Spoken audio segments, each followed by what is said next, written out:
minute. Oh, sorry. Oh my God! They switched me teams. I'm so sorry. Oh, oh, you got me. You got me. What's up, guys? My name is Kale, and today on the King of Games, we're going to be talking about this, the FDL3 from Temu, from Wish.com. Is Wish even still a thing? The FDL3 we have at home. All jokes aside, this is the Dart Zone Max Omnia Pro. Let's get into it.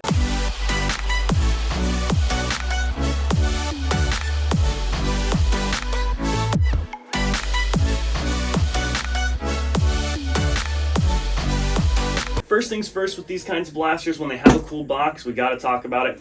It pretty much follows the exact same aesthetic as the Dart Zone Max Outlaw.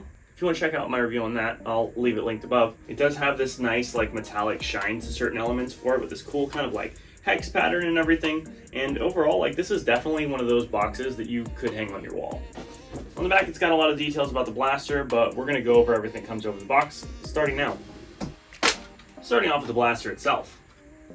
First things first, of course, up front we've got that orange muzzle for safety, full length of Picatinny, so you could attach iron sights or any kind of other Picatinny attachments that you could think of.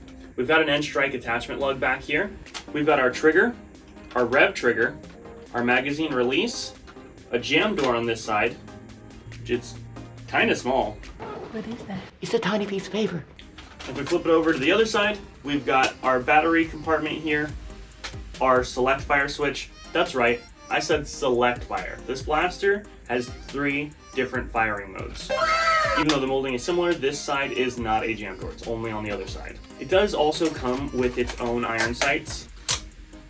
These iron sights are basically exactly what came with the Nexus Pro, but just in a slightly different lighter gray color. Then we got that stock attachment point I was talking about. One thing I really like that they've been doing lately is this whole stock area is modular. So you can take off the whole stock and reveal the end strike attachment point, which means you can use any of your other favorite stocks with the blaster. And of course this can go on those blasters. Technically this has 6 different locking positions, which is pretty cool. But you can also just remove this completely and reveal a buffer tube underneath. So you can actually attach any standard buffer tube stock, or just about. Just like this one from the Dart Zone Mark III. And honestly, that color goes pretty nice with these iron sights here. It also comes with not 1, but 2 of its own half-length magazines. Prepare for trouble! Make it double! These are really cool looking translucent red magazines, which is something I don't think we've ever seen Dart Zone do before. What I am noticing is that there is a little slit on the back here of the magazine on both sides to allow these feed lips to expand, just like the magazines that come with the Dart Zone Pro Mark IV. You'll notice that there is no full-length magazine like there was with the Dart Zone Pro Mark III.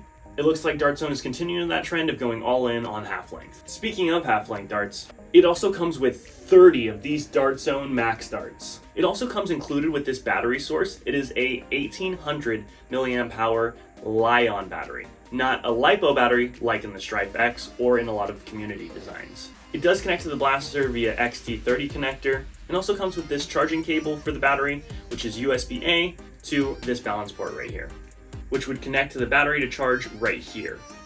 Another cool thing about this charging cable is that it actually lights up red and green back and forth flashing while it's charging, and then after the battery is fully charged, it will stay a constant green.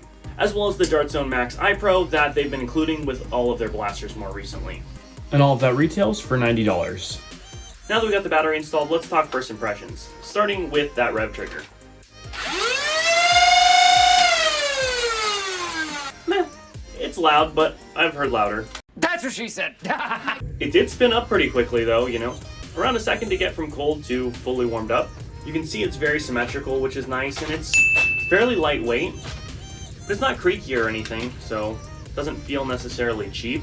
Before we get to any of the normal stuff, we've got to talk about the release surrounding this blaster. So this blaster is actually a Gen 2 Omnia Pro, and the Gen 1s were released with a veering issue for accuracy off to the right, I believe, for most people, as well as an extremely excessive trigger delay. There's also some major problems that I want to highlight a little bit later on in the video, so make sure you stay tuned for that part, because there are some things on there I don't think anyone else is really talking about. But back to our regularly scheduled programming. Alright, now let's talk about those firing modes. There's actually 4 different notches here. Off, 1, 2, and 3. Off, self-explanatory, it's to shut the blaster off. 1 is for single fire.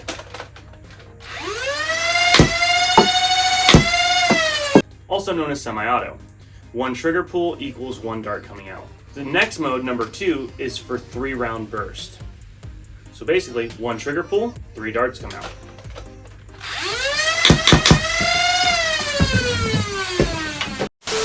And last but not least, number 3 means full auto. 1 trigger pull equals however long you hold it is how many darts it's going to shoot. Or if you hold it indefinitely, it'll shoot the whole mag. This is where one of the first major issues for me comes into play.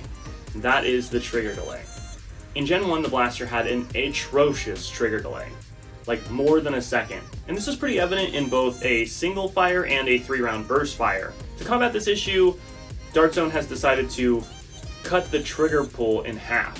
So the amount of space that it has to travel is half as long before it activates, which in theory should make it twice as fast, right? Not this time. And while it is better, it's definitely not good. But when in full auto, this problem is less noticeable. There's a slight delay still, but for some reason it's not as much. And because there's no travel, it almost feels like I'm not pulling it. It honestly reminds me of what another blaster would feel like if the safety lock was on where I couldn't pull the trigger. I really feel like there was another way they could have done this. Now let's talk about mag compatibility. Of course, this blaster takes its own mags, and it is still compatible with previous generations of Dart Zone mags, like this one from the Dart Zone Pro Mark 1.2, or even this 12-rounder from the Max Striker. It also takes the hobby standard worker Talon mags. I had heard that some people had issues with this with the Gen 1, but I didn't run into that issue with Gen 1, and I'm not running into it here with Gen 2. Just because a blaster fits regular worker Talons doesn't mean that it'll fit the minis. But in this case, no problem. What about the X-Shot Pro mags? Seagull mag? The new Coda mag? Tryon mag? I mean, it'll stay, but it's not catching. Unicorn mag? And the Stryfe X mag. That's gonna be a no. It's definitely a no for me, dog. Mostly because of this little lip right here. These tongue-in-cheek mags. And with most or all of the mags that fit, you do get a nice satisfying one-handed gravity drop. And Just like that. Even though I'm not personally a fan of the knuckle guard or the placement of this mag release switch, I do still like that they're thinking about things like this, and I know a lot of you guys will absolutely love this feature. So, again, just a personal preference on that one. But enough of being inside and talking about it. Let's go out there and get it on the range and see how hard it hits. Alright, with the included max darts, we got a high of 157 FPS and a low of 154 FPS, which gives it a very consistent FPS spread of only 3 FPS. When switching over to the worker darts, we got a high of 159 FPS and a low of 154 FPS, giving it a respectable 5 FPS spread. Just for the heck of it, we've got a full 18-round mag with mixed darts, workers, AF Pros, max darts, you name it. Just to kind of see what kind of dips we can expect in performance when we're shooting in full auto. If you enjoy a good mag dump, then consider mag dumping that like button. I don't know if you can see that, but that is a considerable amount of dart dust. Wild. Now, there aren't any specific FPS claims on the box, but it does claim to hit 150 feet, and generally speaking, you can expect around a 1-to-1 ratio from FPS to distance claimed on the box. So if it hits 150 feet, it should be able to hit around 150 feet per second, which it does that, so no complaints there. And when we push the blaster to its claimed 7 darts per second, it looks like we are in fact getting our 7 darts per second in full auto, with a fairly reasonable FPS spread of about 20 FPS, with a majority lying in that 150 mark that we're looking for. Which means if you're running this blaster at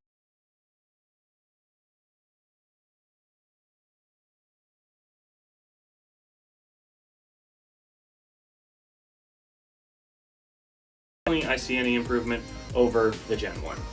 I did have to account for the low placement of the barrel as opposed to the rail, but once I did account for that, I actually was able to get 5 out of 5 shots on semi-auto. And that's with both dart types.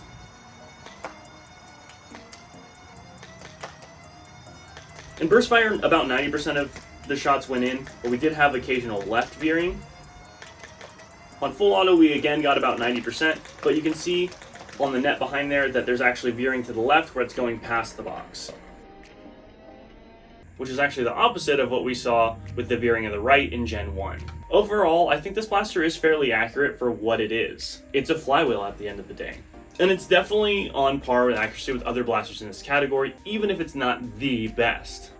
So after all the testing and taking it out in the field to games, what are my actual thoughts on this blaster? So first things off are the good things about this blaster. This blaster does have a lot of features, and I can tell that that was Dart Zone's main intention with this blaster to begin with. I mean, it even says it in the name, Omnia, meaning all. And in terms of what features they were going after, I think they were headed in the right direction. There's modularity with the stock. There's options here with the select fire, so you don't need to get a semi-auto blaster or a full auto blaster, you just bring the one. And the FPS that they chose to configure this to is a very common FPS around the 150 mark. I also think ergonomically it's a very attractive profile and the colors are nice. And it's still obvious that it's a toy while still looking a little bit more mature than some of the other blasters. The problem is in going for that all-encompassing idea that they were going for, they went after so many features that they didn't really fine-tune the features that they had. And so honestly, I think this blaster might even be a step backwards from the Dart Zone Pro Mark III. I think that blaster actually fits the name Omnia better than this one does. I mean, think about it. They both hit a very similar FPS, so that's kind of a wash. That blaster takes both full and half length, including everyone's interests. That blaster also has a mechanical and electric pusher system, both in a hybrid setup. And because of that, it is also select fire. That selection being, of course, only shoot one per trigger pull or shoot full auto. But regardless, it is more encompassing than this blaster is. Move this man! And I'm not knocking them for their choice to go all in on half length. I know that's something that a lot of people are asking for. But my personal feelings on that are, if it doesn't get in the way of performance, then including an extra feature is a good thing. If it does get in the way of performance, then it's a bad thing. With the Dart Zone Pro Mark III, I didn't feel like that was really an issue. In fact, it was only a benefit. Now, when comparing this directly to the Mark III, I think some of the things that this does better than that is obviously the rate of fire. But when I look at the problems that this has versus the problems that that has, I know how to bring up the stats of the Dart Zone Pro Mark III. If the firing rate of 4 darts per second isn't enough for you and you want to get up to this 7 darts per second, you add a stronger motor. That's easy and it's cheap. But there is nothing that I can think of for any amount of money that I can do to change this blaster to have a more responsive trigger. Doing half the travel just didn't do it, and I get it, Dart Zone tried. I do want to say I think that's a massive win for them as a company. Their customer service is amazing, and I cannot overstate that. It doesn't mean that that's a win for this blaster, because it's not. And the differences between Gen 1 and Gen 2 are marginal at best. Like, the trigger delay is probably maybe 10 or 15% faster, but at the end of the day, it's still a significant, and in a competitive situation, something I cannot overlook. Now, if you're a casual user and not in a competitive setting, looking for something that's full auto, I think that's where people will find value in this blaster. But you have to be looking for the full auto side, because if you're looking primarily for semi-auto, then this just isn't the one. And when you compare it in a competitive setting to the Stryfe X, well, the Stryfe X wins my money every time. The other thing that's kind of a deal breaker for me is the LiPo support. 3S LiPo is pretty much the standard for the aftermarket and the hobby grade blasters, with some blasters going on 2S for lower FPS or 4S for higher FPS, or just with more featureable solenoids and other things like that. This blaster doesn't take that. It's not recommended that you give it that, even though it has an XT30 connector. That doesn't mean you should connect an XT30 LiPo battery to this. Remember, this is a Li-ion battery. To charge it and use it again, it takes about 2 hours. So you might be thinking, well, what if I need spare batteries? Well, Dart Zone recommends that you go and get this one here for the Pulsar Pro. This is the part where I'm going to tell you that there is a serious safety concern with this blaster. No one that I know using the blaster and its included battery has had this issue. However, I've seen not one, but two of these things with scorch marks near switches, specifically when using that recommended replacement battery. In this situation, I'm not honestly even sure what the difference is between the two batteries are. Maybe these are isolated incidents and the usage of the battery is coincidence, but I'm definitely not going to take that chance. All in all, I like the direction that this blaster was intended to go, but unfortunately this ended up being more of a departure from the technology in the Mark III and not a successor to it. I hope that when they go back to the drawing board on their next flywheel, that they really reconsider that hybrid system, because it was innovative, it was cool, and it just needed to be refined further. At least in my personal opinion. But what do you guys think? I know a lot of you guys love this blaster. That's going to wrap things up for this episode. If you did get this far in the video, then make sure to mag dump that like button. And also don't forget to subscribe so you can see the next video that we put out. And spoiler alert, I'm going to be getting to a lot of the blasters that you guys have been requesting in the comments. Like the Nerf Pro Mark IV. Yes, I have one. Yes, I have an opinion on it. And yes, I'll tell you all about it in a future video. Now, if you haven't checked out my videos on the Stryfe X or the Nerf Pro Mark III, which I was comparing this blaster to, I definitely suggest checking that out next. And until next time on the King of Games, have a blast. 3, 2, 1, go!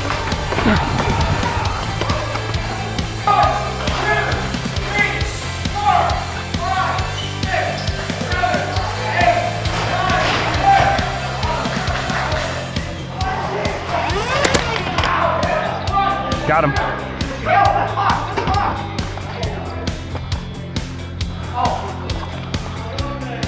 Oh! Oh, you got me, you got me.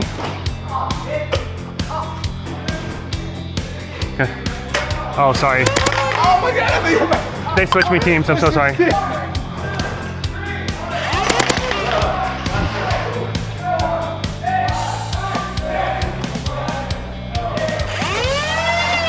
Ooh.